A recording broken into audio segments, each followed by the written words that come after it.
Hello friends, once again welcome back to the channel Mechanical Engineering Data Bank. നമുക്ക് last ക്ലാസ്സിൽ പഠിച്ചത് reactive gyroscopic couple and it's effects during steering ആണ് പഠിച്ചത്.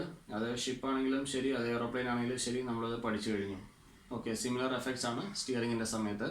അപ്പോൾ ഇനി ഒരു എയറോപ്ലെയിൻ്റെ ഒരു പ്രോബ്ലമാണ് ബോർഡിൽ നിങ്ങൾക്ക് കാണാൻ സാധിക്കുന്നത്. നമുക്ക് അതിൻ്റെ ഒരു ആപ്ലിക്കേഷൻ ലെവലാണ്, നമുക്കൊന്ന് സ്റ്റഡി ചെയ്ത് നോക്കാം. Okay, an aeroplane flying at 240 km/h. First of all നമ്മൾ ക്വസ്റ്റ്യൻ വായിക്കുമ്പോൾ ഗിവൺ ഡാറ്റ എഴുതാനായിട്ട് ശ്രദ്ധിക്കുക, അല്ലെങ്കിൽ പിന്നീട് തപ്പിക്കൊണ്ടിരിക്കും. Aeroplane flying at 240 km/h. Velocity is given as 240 km/h. അത് കാണുമ്പോഴേ നമുക്കതിന് കൺവേർഷൻ ആവശ്യമുണ്ട്. 240 × 5/18 ചെയ്ത് കഴിഞ്ഞാൽ അത് മീറ്റർ/സെക്കൻഡിലേക്ക് വന്നോളൂ. അതുകൊണ്ട് നമുക്ക് വെലോസിറ്റിയുടെ വാല്യൂ കിട്ടുക 66.67 എന്ന് വരും. 66.67 മീറ്റർ/സെക്കൻഡിലേക്ക് ഇതിനെ കൺവേർട്ട് ചെയ്ത് നമ്മൾ കഴിഞ്ഞു. ഓക്കെ, ഇനി അടുത്ത ആളാരാ നോക്കട്ടെ. ടേണിംഗ് ടുവേർഡ്സ് ദ ലെഫ്റ്റ് ആണ്, ഒരു കണ്ടീഷൻ അവിടെ ജനറേറ്റ് ചെയ്ത് വരുന്നുണ്ട്. Okay, and completes a quarter circle of radius 60 metre. Okay, നമുക്ക് we have capital R is equal to 60 metre എന്ന് നമുക്ക് കിട്ടിയിട്ടുണ്ട്. ഇനി ഇത് രണ്ടും നമുക്ക് കിട്ടിയിട്ടുണ്ട്. ഇത് രണ്ടും കൊണ്ട് നമുക്ക് ഒരാളെ കണ്ടുപിടിക്കാനുണ്ട്. കണ്ടുപിടിക്കേണ്ടത് പ്രിസിഷൻ ആംഗുലർ വെലോസിറ്റി ആണ്. അത് V/R ആണ് നമുക്ക് കണ്ടുപിടിക്കേണ്ടത്. V/R വാല്യൂ നമുക്ക് വരിക ω/P വരിക 1.11 റേഡിയൻസ്/സെക്കൻഡ് വരും. 1.11 റേഡിയൻസ്/സെക്കൻഡ് വരും. ഈ തന്നിരിക്കുന്ന രണ്ട് ഡാറ്റയിൽ നിന്ന് അത് അങ്ങ് ആദ്യം ഞാൻ എടുത്ത് എഴുതി. Now the mass is 450 kg. Mass is equal to 450 and the radius of gyration is 320. Small k is equal to 320 mm. That is equal to 0.32 meter. അപ്പോൾ നമുക്ക് ഇത് രണ്ടും കിട്ടിയിട്ടുണ്ട്. ഓക്കെ, ഇത് എന്തിനാ തരുന്നതെന്ന് അറിയാമോ? I കണ്ടുപിടിക്കാൻ വേണ്ടിയിട്ടാണ്. മൊമെന്റ് ഓഫ് ഇനർഷ്യ I കണ്ടുപിടിക്കാൻ വേണ്ടി I is equal to mk² ആണ് നമുക്ക് ഇക്വേഷൻ വരുന്നത്. ഇത് മാസും ഈ റേഡിയസ് ഓഫ് ജൈറേഷനകത്ത് സബ്സ്റ്റിറ്റ്യൂട്ട് ചെയ്ത് കഴിയുമ്പോൾ നമുക്ക് 46.08 എന്ന് വരും.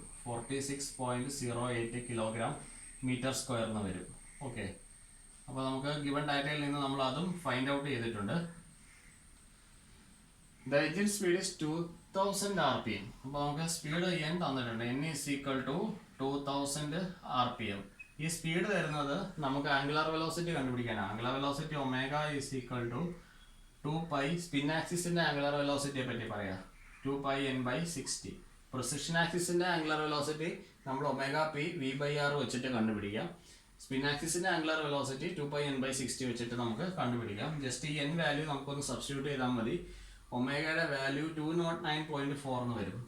209.4 റേഡിയൻസ്/സെക്കൻഡ് എന്നാണ് ഇവിടെ ആൻസർ നമുക്ക് വരിക.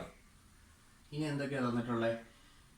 And the speed is 2000 rpm clock vice എന്ന് പറയുന്ന ഒരു കാര്യം നമുക്കിവിടെ തന്നിട്ടുണ്ട്. Clock vice when viewed from the rear, ഇങ്ങനെ ഒരു സംഭവം നമുക്ക് തന്നിട്ടുണ്ട്. Clock vice when viewed from the rear and it is taking a left turn. ഈ ഒരു കാര്യം നമുക്ക് തന്നിട്ടുണ്ട്. അപ്പോൾ നമുക്ക് ഫസ്റ്റ് കണ്ടീഷൻ ഞാൻ എഴുതാണ്. സോ കണ്ടീഷൻ 1 ആണ് അവരാ തന്നിരിക്കുന്നത്. Clockwise spin of the propeller, spin when viewed from rear. ഇതാണ് ആദ്യത്തെ കണ്ടീഷൻ. ആൻഡ് ലെഫ്റ്റ് ടേൺ ഇതാണ് കണ്ടീഷൻ. ജൈറോസ്കോപ്പിക് കപ്പിൾ എത്രയാണെന്ന് നമ്മൾ എഴുതണം. C is equal to I ω/P. I എത്രയാണെന്ന് കണ്ടുപിടിച്ചു, 46.08. ഒമേഗ എത്രയാണ്, 209.4. ω/P എത്രയാണ്, 1.11. അത് അങ്ങോട്ട് സബ്സ്റ്റിറ്റ്യൂട്ട് ചെയ്താൽ 10,713 എന്ന് വരും. 10,713 ന്യൂട്ടൺ മീറ്റർ. കപ്പിളാണ്, ന്യൂട്ടൺ മീറ്റർ. ഓക്കെ, അപ്പോൾ ഇതിൻ്റെ എഫക്റ്റ് കൂടെ എഴുതണം. ഇതിൻ്റെ എഫക്റ്റ് നമുക്ക് എഴുതണം. ഇതിൻ്റെ എഫക്റ്റ് നമുക്ക് എങ്ങനെ എഴുതാൻ സാധിക്കുമെന്ന് നമുക്ക് നോക്കാം. ഇവിടെ ഞാനൊരു പ്ലെയിൻ, നമ്മൾ സാധാരണ ചെയ്യുന്ന പോലെ ഒരു പ്ലെയിൻ ഞാൻ അവിടെ വരച്ചിട്ടുണ്ട്. ഒരു പ്ലെയിൻ വരച്ചു. ഇവിടെ ഒരു പ്രൊപ്പല്ലർ ഉണ്ട്.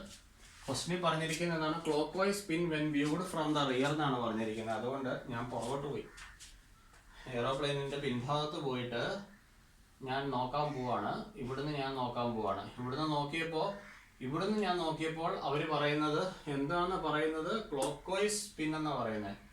അപ്പം ഞാൻ ഇപ്പുറത്ത് വന്നിട്ട് ഞാൻ ഫ്രണ്ടിൽ നിന്ന് നോക്കാൻ പോവാണ്. ഞാനിതിനെ ഫ്രണ്ടിൽ നിന്ന് നോക്കിക്കഴിഞ്ഞപ്പോൾ അപ്പോൾ ആ സ്പിൻ എങ്ങനെയായിരിക്കും എനിക്ക് അവിടെ അനുഭവപ്പെടുക? കൗണ്ടർ ക്ലോക്ക് വൈസ് സ്പിൻ ആയിരിക്കും എനിക്ക് അനുഭവപ്പെടുന്നത്, ലുക്കിംഗ് ഫ്രം ദ ഫ്രണ്ട്. ഞാൻ എന്തിനാ ഫ്രണ്ടിലേക്ക് വന്നത്? നമ്മൾ ലാസ്റ്റ് ക്ലാസ്സിൽ എല്ലാം നമ്മൾ വ്യൂ ഫ്രം ദ ഫ്രണ്ട് ആണ് നമ്മൾ സെറ്റ് ചെയ്തിട്ടുള്ളത്. അപ്പോൾ വ്യൂ ഫ്രം ദ ഫ്രണ്ട് എന്ന് പറയുമ്പോൾ കൗണ്ടർ ക്ലോക്ക് വൈസ് ആണ്. ടേൺ എങ്ങോട്ടാ? ലെഫ്റ്റിലോട്ടാണ്. കൗണ്ടർ ക്ലോക്ക് വൈസ് ലെഫ്റ്റ് എന്ന് പറയുമ്പോൾ കണ്ടീഷൻ 3 ആണ് നമുക്ക് വരുന്നത്. So the answer will be the effect of the gyroscopic couple is to dip the tail. Effect is to dip the tail and lift the nose and to lift the nose. ഇത്ര എഴുതുമ്പോൾ നമുക്ക് മറ്റൊരു മാർഗം കൂടെ അവിടെ ലഭ്യമായി. ഈ gyroscopic couple കണ്ടുപിടിക്കുന്നതിന് നമുക്ക് ആകെ 2 മാർഗ്ഗമേ വരുന്നുള്ളൂ. ഈ എഫക്റ്റ് കൂടെ എഴുതിയപ്പോൾ നമുക്കത് ഒരു 2 മാർഗം കൂടെ അവിടെ ആഡായി കിട്ടിയിട്ടുണ്ട്. 2 മാർഗം കൂടെ ആഡായി.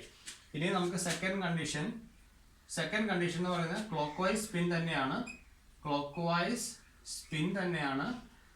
പക്ഷെ പറഞ്ഞിട്ടുണ്ട് റൈറ്റ് ടേൺ എന്നാണ് പറഞ്ഞിരിക്കുന്നത്. ഇതും അത് തന്നെയാണ്, clock vice spin when viewed from rear. Magnitude മാറുന്നില്ല. പ്ലെയിൻ അങ്ങോട്ട് തിരിഞ്ഞാലും ഈ ജൈറോസ്കോപ്പിക് കപ്പിളിന്റെ മാഗ്നിറ്റ്യൂഡ് ഇപ്പം മാറുന്നില്ല. കാരണം ഫിക്സഡ് റേഡിയസ് ഒക്കെയാണ് തന്നിരിക്കുന്നത്. ലെഫ്റ്റ് റൈറ്റ് തിരിയുന്നതെല്ലാം 60 മീറ്റർ റേഡിയസിലാണ് തന്നിട്ടുണ്ട്. അപ്പോൾ പ്രിസിഷൻ വെലോസിറ്റിക്ക് ഒന്നും മാറ്റം വരുന്നില്ല. സ്പീഡ് 2000 RPM തന്നെ കോൺസ്റ്റന്റ് ആയിട്ട് നിൽക്കുകയാണ്. അതുകൊണ്ട് അവിടെ മാറ്റങ്ങളൊന്നും വരുന്നില്ല ജൈറോസ്കോപ്പിക് കപ്പിളിന്. അതുകൊണ്ട് യാതൊരു തരത്തിലുള്ള മാഗ്നിറ്റ്യൂഡിന് മാറ്റവും വരുന്നില്ല. അതിൻ്റെ എഫക്റ്റിന്റെ മാറ്റം മാത്രമേ ഉള്ളൂ. അപ്പോൾ ഇതിന്റെ രണ്ടാമത്തെ കേസിൽ determine the effect when airplane turns towards the right. അപ്പോൾ ഇതിന്റെ തന്നെ ലെഫ്റ്റ് ചെയ്തു, ഇതിന്റെ തന്നെ റൈറ്റും കണ്ടുപിടിക്കണം. അപ്പോൾ നമുക്ക് സി വാല്യൂ സെയിം തന്നെയാണ്. സി = I ഒമേഗ പി ചെയ്ത് കിട്ടുന്ന 10,713 ന്യൂട്ടൺ മീറ്റർ തന്നെയാണ് ആൻസർ. ഇതിന്റെ എഫക്റ്റ് നമുക്ക് നോക്കാം. Clock vice when viewed from the rear ആണ് പറഞ്ഞിരിക്കുന്നത്. അപ്പോൾ ഫ്രണ്ടിൽ നോക്കുമ്പോൾ കൗണ്ടർ ക്ലോക്ക് വൈസ് ആണ് വരിക. Counter clockwise right turn ആണ് ആൻസർ വരിക. ഇതാണ് ആൻസർ വരിക. The answer is 4. Effect is to ഇങ്ങനെ എഫക്റ്റ് ഈസ് ടു എന്ന് പറഞ്ഞ് എഴുതണം. To lift the tail and dip the nose. Number 4 ഇതാണ് ആൻസർ വരിക. ഓക്കെ, ഇനി നമുക്ക് അടുത്തത് എഴുതണം. അടുത്ത കണ്ടീഷൻ ആയിട്ട് എഴുതണം engine rotates clockwise when viewed from the nose end. അപ്പോൾ ഡയറക്റ്റ് നമുക്ക് ഇങ്ങോട്ട് നോക്കിയാൽ മതി. അപ്പോൾ റിയർ എൻഡിൽ നിന്നല്ല കണക്ക് ചോദിച്ചിരിക്കുന്നത്. ഈ കേസ് മൂന്നാമത്തെ സബ് ക്വസ്റ്റ്യൻ വന്നിരിക്കുന്നത് നോക്കിക്കേ. Engine rotates clockwise when viewed from the nose end. അപ്പോൾ ഡയറക്റ്റ് ഇവിടുന്ന് തന്നെ നോക്കുന്നത്. ക്ലോക്ക് വൈസ് തന്നെയാണ് ഇപ്പോൾ നമുക്ക് നോക്കേണ്ടത്. ക്ലോക്ക് വൈസ് തന്നെ നോക്കുന്നു അല്ലേ? എന്നിട്ട് ലെഫ്റ്റ് റൈറ്റ് നോക്കണം. ക്ലോക്ക് വൈസ് ലെഫ്റ്റ് എന്ന് പറയുമ്പോൾ effect is to raise the tail and dip the nose. ഇനി ക്ലോക്ക് വൈസ് റൈറ്റ് നമുക്ക് നോക്കാം. ക്ലോക്ക് വൈസ് റൈറ്റ് ആണ് ഇപ്പോൾ അടുത്ത കണ്ടീഷൻ വന്നിരിക്കുന്നത്. അപ്പോൾ നമുക്ക് effect is to the effect of the reactive gyroscopic couple is to dip the tail and raise the nose. Second കണ്ടീഷനാണ് അവിടെ ആൻസർ ആയിട്ട് വരിക. ഇവിടെ ഫസ്റ്റ് കണ്ടീഷൻ ആൻസർ ആയിട്ട് വന്നു, ഇവിടെ സെക്കൻഡ് കണ്ടീഷൻ ആൻസർ ആയിട്ട് വന്നു, ലെഫ്റ്റ് റൈറ്റ്. അപ്പോൾ ഇങ്ങനെയാണ് എഴുതേണ്ടത്. എഴുതുമ്പോൾ ഇവിടെ ഞാൻ സ്ഥലം കുറവായതുകൊണ്ടാണ് പിന്നെ ഇവിടെ ഷോർട്ടാക്കി നിർത്തിയത്. നിങ്ങൾ എഴുതുമ്പോൾ ഇങ്ങനെ തന്നെ എഴുതണം. Effect is to when the engine rotate clockwise and viewed from the nose end and if the taking a left turn the effect is to raise the tail and dip the nose. അങ്ങനെ statement ആയിട്ട് തന്നെ എഴുതണം. എന്നാലാണ് ആ മാർഗം അവിടെ കിട്ടത്തുള്ളൂ. Okay, rear എൻഡിൽ നിന്ന് വരുന്നത് എങ്ങനെയാണ് ഇപ്പോൾ ഫ്രണ്ടിലേക്ക് കൺവേർട്ട് ചെയ്യുന്നതെന്നുള്ളതും മനസ്സിലായിട്ടുണ്ട്. അത് ശ്രദ്ധിച്ച് വേണം ചെയ്യാൻ. കാരണം നമ്മുടെ tabular column is based on the view from the front. Okay, thank U.